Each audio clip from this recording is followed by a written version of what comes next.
What's up YouTubers, Adam here again at ECP with another video for you today. And today I've been changing the spark plugs on my EST for new ones. And for you guys sat at home, I have done a video on how to do this with a step-by-step guide. Pretty straightforward, anyone could do it, as long as you take your time and follow the guide. You guys sat at home can definitely do this. Well, let's get to the video and hopefully you enjoy it. Right everyone, we're in the engine bay, and the first thing we want to do before we even get started is to disconnect the battery, because we don't want some accidental misfires or getting some nasty shocks. So yeah, get that disconnected before you start, and before you disconnect it, bear in mind that once you've done the job and you've reconnected your battery, you will need a radio code for your radio to be able to use it again. So if you don't have the radio code beforehand, you won't have a radio after, and you will need to get the code to use it again. But once you've done that, it's entirely up to you how you do this. Now all I've done is removed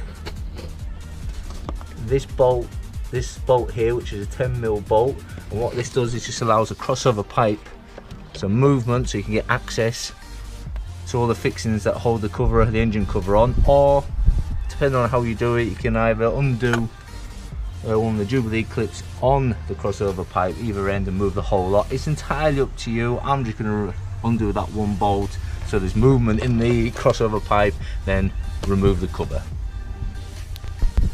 Once you're happy you've got access to the cover, whether it's remove the crossover pipe or not, you need a T30 bit to remove the 6 fixings on this engine cover. So let's get this moved and see where we are from then on.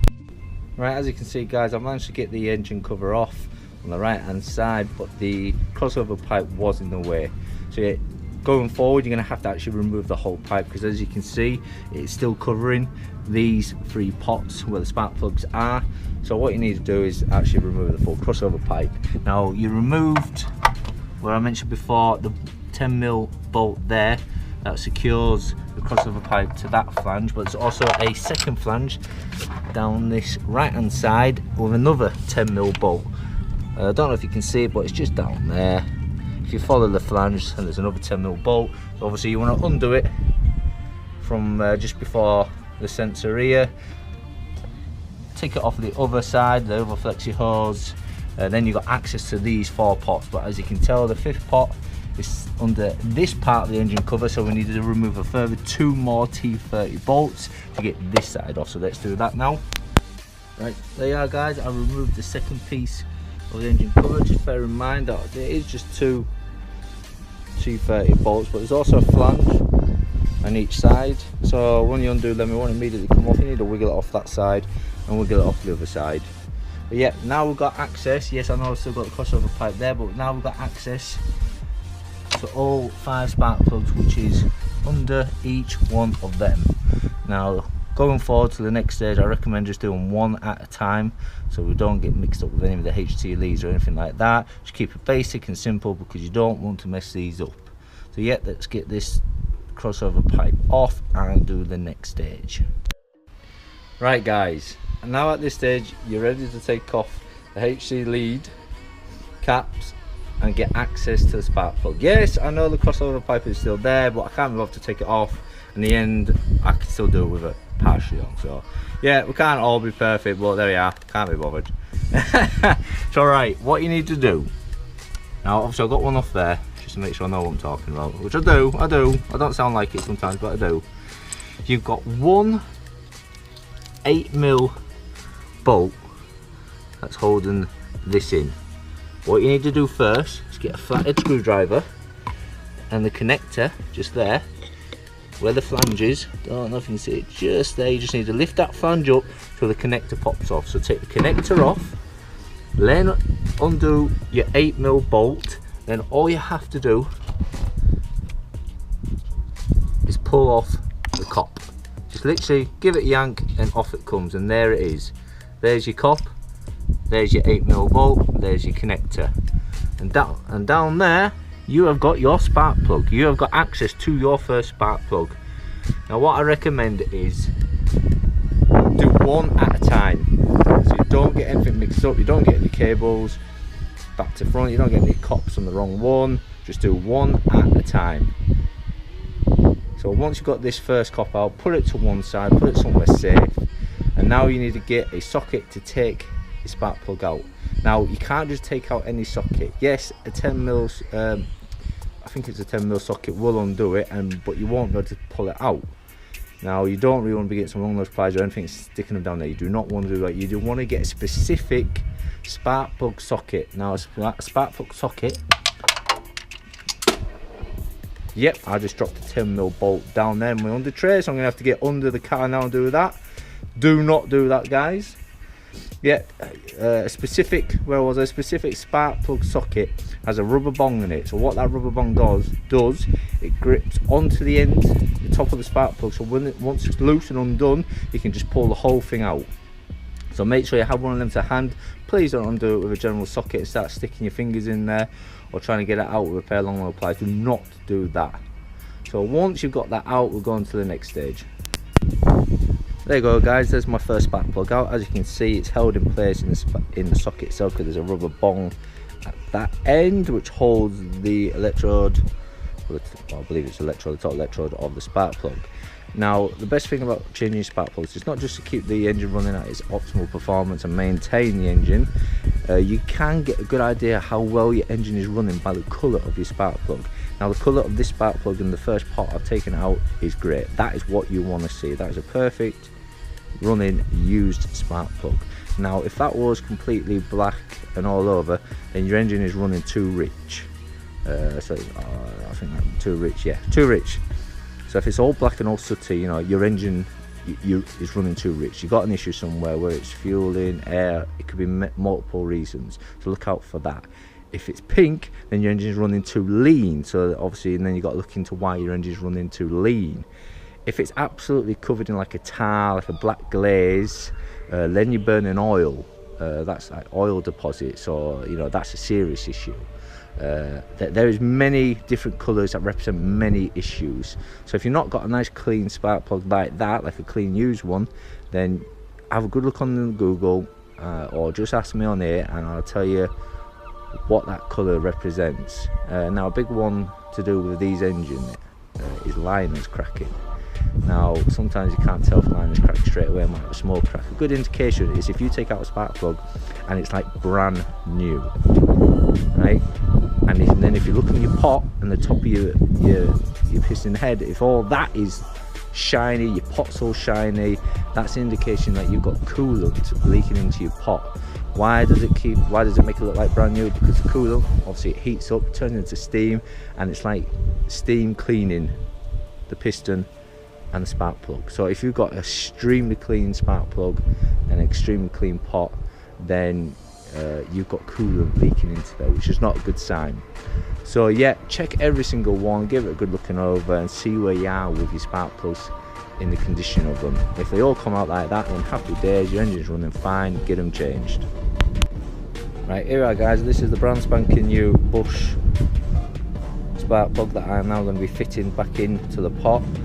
Let me think, to bear in mind, now the electrode gap, which is that gap between there, needs to be 0.07, so 0.07 mil space.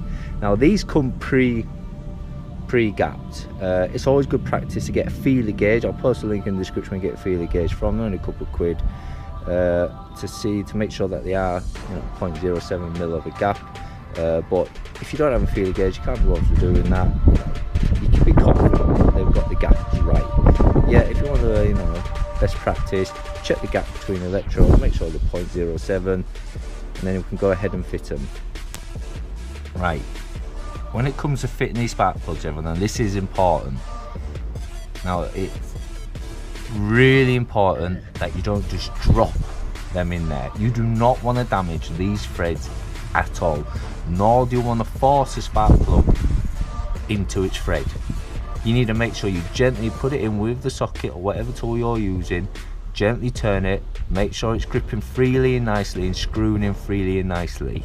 If you cross thread one of these spark plugs in your pot, you might as well just bin your car. You're going to need a new engine. I am not joking. Don't let this put you off. At the end of the day, all you're doing is screwing something in.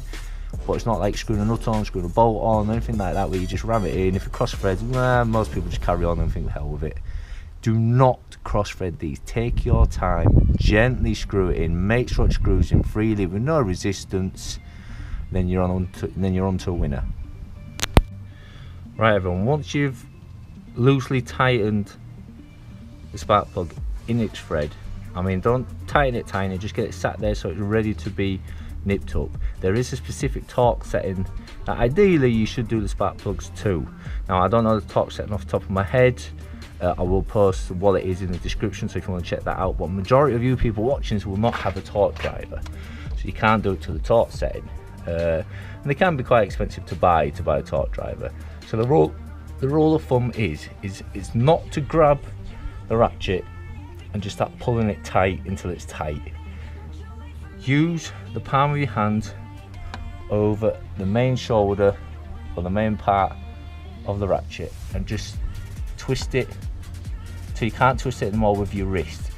Doing that, your wrist can only tighten it so much. You know, there's only so much strength your wrist has, and therefore you're not going to over tighten it. You're going to just get it to the right nipping point.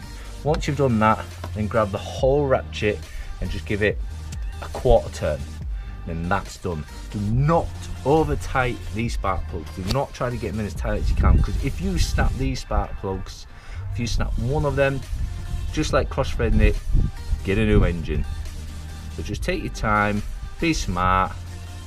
If you're buddy super strong man, you know, ease off.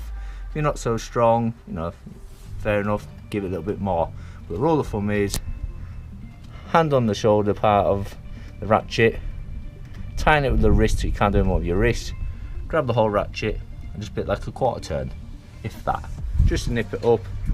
Then that's fitted. Right, so there we go. The first spark plug's in, it's tightened up. Now you need to do is just repeat what you've done to get it out. Get your coil-over plug, push it in where it came out, so the angle it came out, the position it was when you took it out. Make sure it goes back in the same position. You know, they can be a bit stiff and tricky, but you can feel it when it goes in. It will like pop on. You can feel it pop onto the spark plug. So once you push that in, you feel it popped on, it's sat in place. You want to then put the 8mm bolt back on, the one that I've dropped down onto my skid plate, which I'm going to have to now get under the car and buddy take out. That's pass on that one.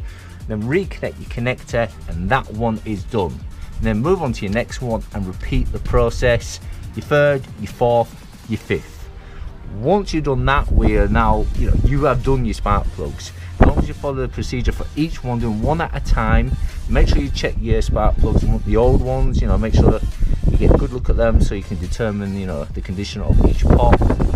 Excuse the wind, it's just starting to get a bit windy. Yep, so once you've done that, you have done all your spark plugs, and it's just a case of now rebuilding what you've taken off. So let's go and get the last 4 done and start building it back up. Right everyone, so we're at the stage now where you've changed all the spark plugs, got all the cops back on, you got the connectors back on, you got them all fastened in. So what we want to do is reconnect the battery now, roughly connect your piping back up, and we want to test it. Now, because you don't want to put all the covers back up, everything back in, tighten it all together for it not to work, because one of the potential things that could happen is you might get a misfire. If you turn, straight away if it's not working, you turn the engine on and you get a misfire.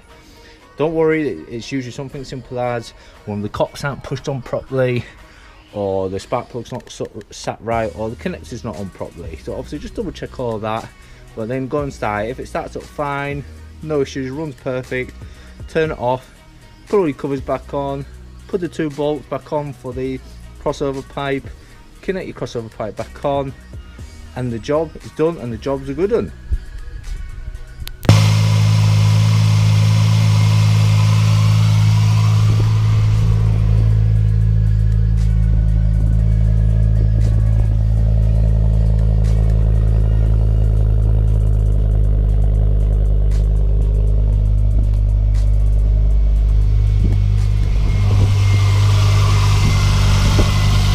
There we go everyone, that is the engine purring like a kitten, absolutely fine, no issues at all.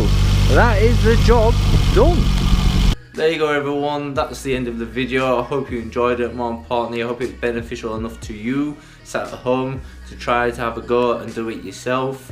As you can see from the video, it is pretty straightforward. You could get it done in an hour to 2 hours with no real specific tools other than the socket like I mentioned on the video there.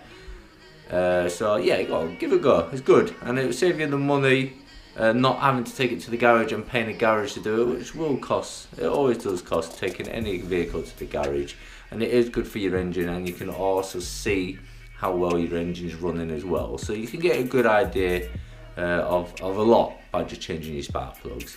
But if you like the video, support the channel, it would be really grateful, really helpful if you could subscribe, share it and like the video, that's great. And also check out my Instagram at East Coast Pistons. I've also got the Facebook page going at East Coast Pistons. I'm not really using it as much yet. This is for something further down the line, but it's there, so you know, feel free to go and have a look at that as well. Well, thanks very much for watching everyone, and I'll see you in the next one. Laters.